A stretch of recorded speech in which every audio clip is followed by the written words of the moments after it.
gonna read a short story from H.P. Lovecraft's Tale of Horrors. But every time I started, something interrupted me. So I feel like it's bad luck. But I'll read a little bit from it anyway. We'll see. Maybe this time's my lucky time. I'll at least flip through the pages.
Great tales of horror.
Dagon. I am writing this under appreciable mental strain, since by tonight I shall be no more. Penniless, and at the end of my supply of the drug which alone makes life endurable, I can bear the torture no longer, and shall cast myself from this garret window into the squalid street below. Do not think from my slavery to morphine that I am a weakling or a degenerate. When you have read these hastily scrawled pages, you may guess, though never fully realize, why it is that I must have forgetfulness or death. It's already a pretty dark beginning. And already a lot of big words. I don't know if I can handle this. Bear with me. It was in one of the most open and least frequented parts of the broad Pacific that the packet of which I was supercargo fell a victim to the German sea raider. The great war that was then at its very beginning, and the ocean forces of the Hun had not completely sunk to their later degradation, so that our vessel was made a legitimate prize, whilst we of her crew were treated with all the fairness and consideration due to us as civil naval prisoners. So liberal, indeed, was the discipline of our captors, that 5 days after we were taken I managed to escape alone in a small boat with water and provisions for a good length of time. When I finally find myself adrift and free, I had built little idea of my surroundings. Never a competent navigator, I could only guess vaguely by the sun and stars that I was somewhat south of the equator. Of the longitude I knew nothing, and no island or coastline was in sight. The weather kept fair, and for uncounted days I drifted aimlessly beneath the scorching sun, waiting either for some passing ship, or to be cast on the shores of some habitable land. But neither ship nor land appeared, and I began to despair in my solitude upon the heaving vastness of unbroken blue. The change happened whilst I slept. Its details I shall never know, for my slumber, though troubled and dream-infested, was continuous. When at last I awakened, it was to discover myself half sucked into a slimy expanse of hellish black mire, which extended about me in monotonous undulations as far as I could see, and in which my boat lay grounded some distance away.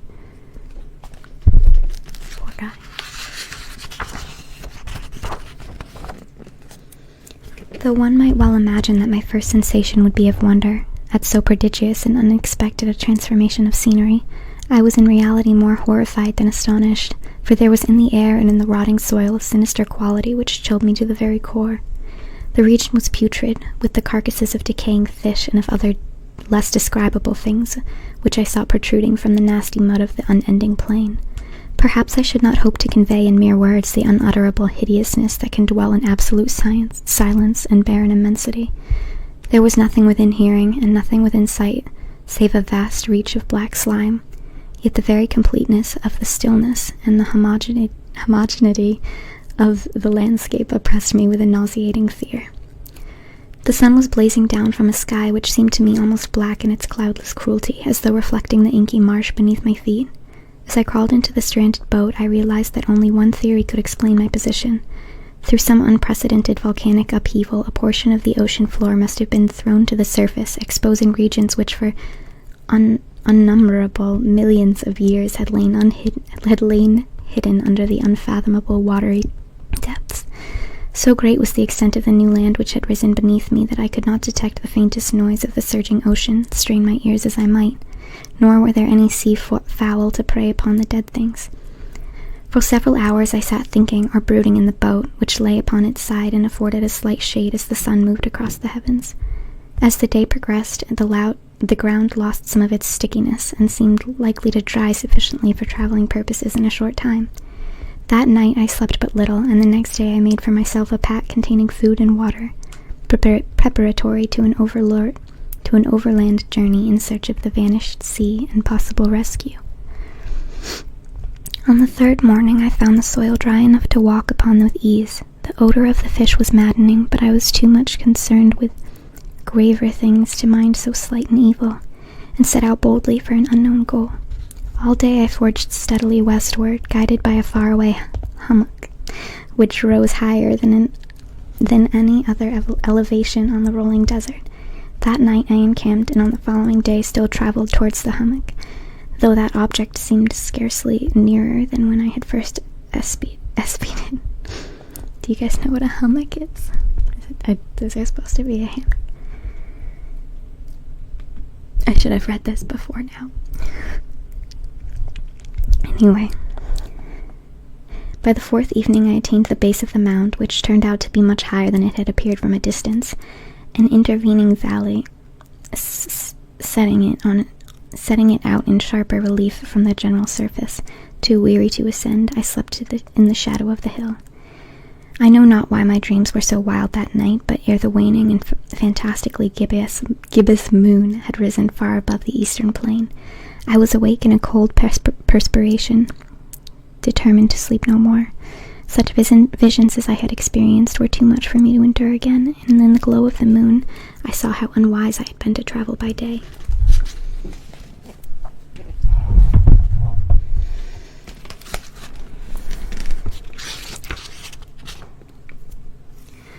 Without the glare of the parching sun, my journey would have cost me less energy indeed. I now felt quite able to perform the ascent which had deterred me at sunset. Picking up my pack, I started for the crest of the eminence. I have said that the unbroken monotony of the rolling plain was a source of vague horror to me, but I think my horror was greater when I gained the summit of the mound and looked down the other side into an immeasurable pit or canyon, whose black recesses the moon had not yet soared high enough to illuminate. I felt myself on the edge of the world, peering over the rim into a fathomless chaos of eternal night. Through my terror ran curious reminiscence of Paradise Lost and of Satan's hideous climb through the unfashioned realms of darkness. As the moon climbed higher in the sky, I began to see that the slopes of the valley were not quite so perpendicular as I had imagined.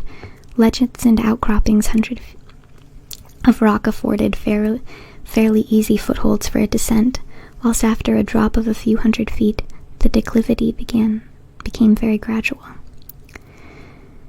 Urged on by my impulse, which I cannot definitely analyze, I scrambled with difficulty down the rocks and stood on the greater slope beneath, gazing into the Stygian deeps where no light had yet penetrated. All at once my attention was captured by a vast and singular object on the opposite slope, which rose steeply about 100 yards ahead of me, an object that gleamed whitely in the newly bestowed rays of the ascending moon. that it was merely a gigantic piece of stone I assumed for myself.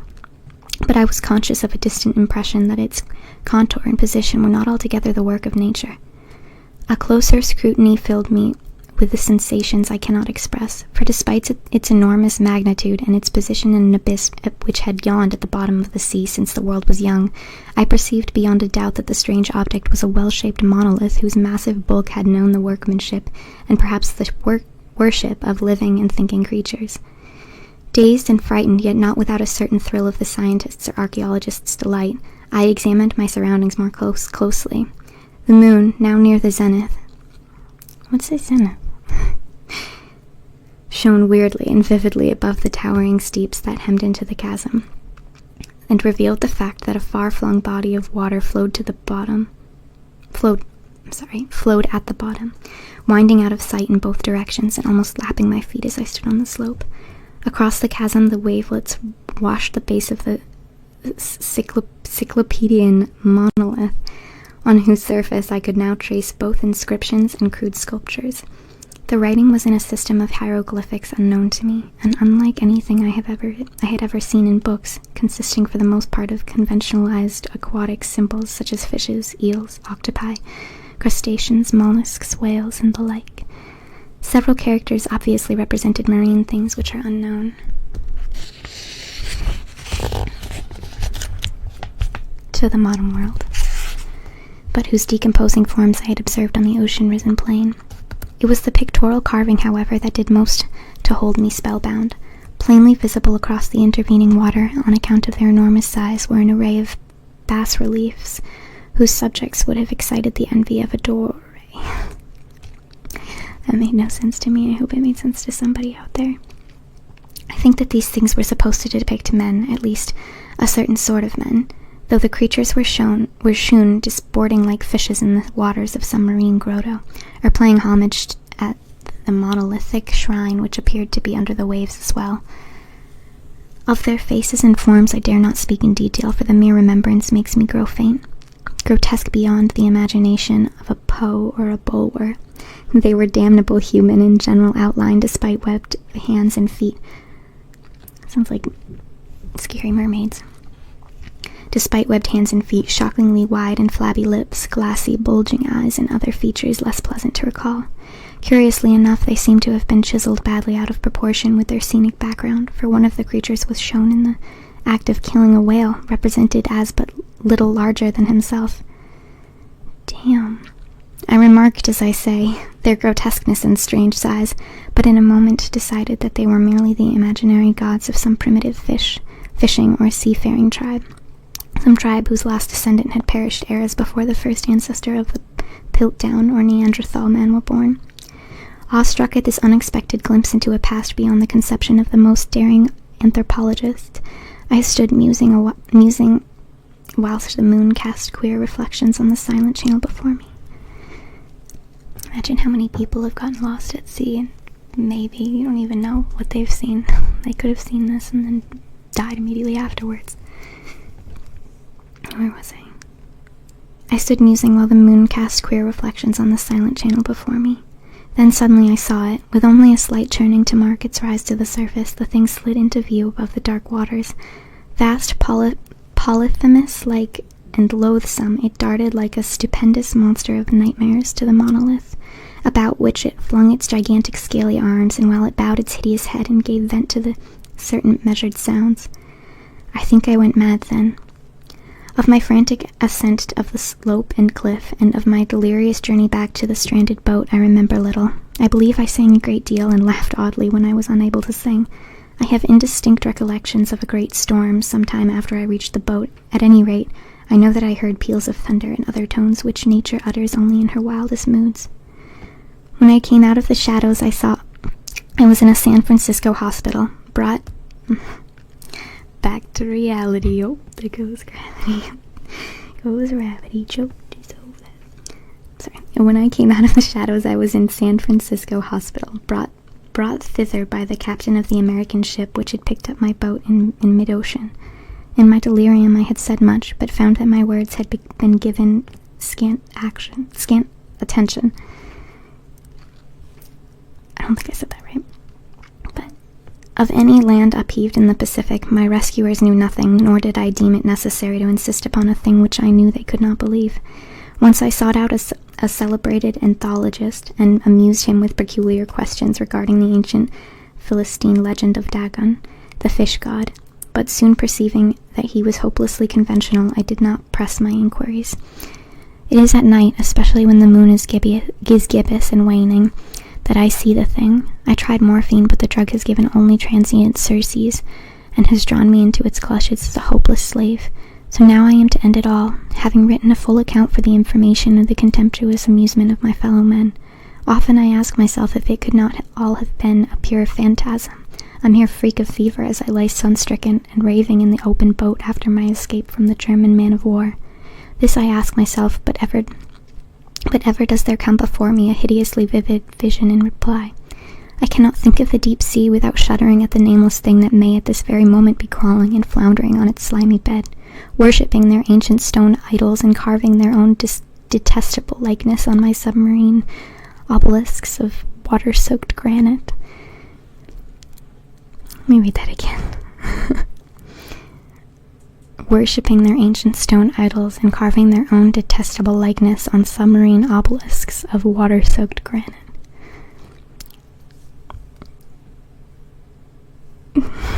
I dream of a day when they may rise above the billows to drag down in their reeking talons the remnants of puny, war-exhausted mankind, of a day when the land shall sink and the dark ocean floor shall ascend amidst universal pandemonium.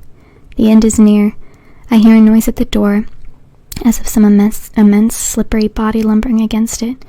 It shall not find me. God, that hand, the window. And that's it. That's the end of Dagon. That's dark.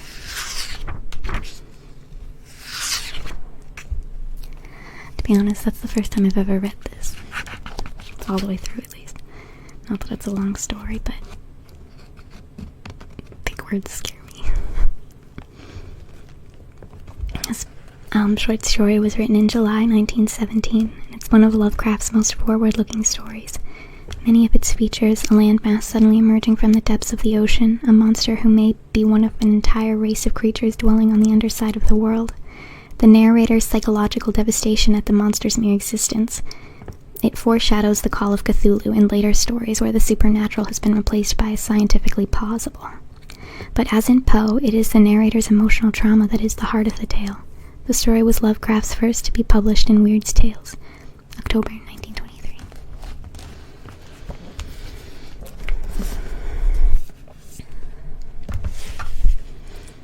I thought that was a cool story. I hope you guys enjoyed it. I'm sorry this ASMR ended up being so long, but if you bared with me through the end, thank you.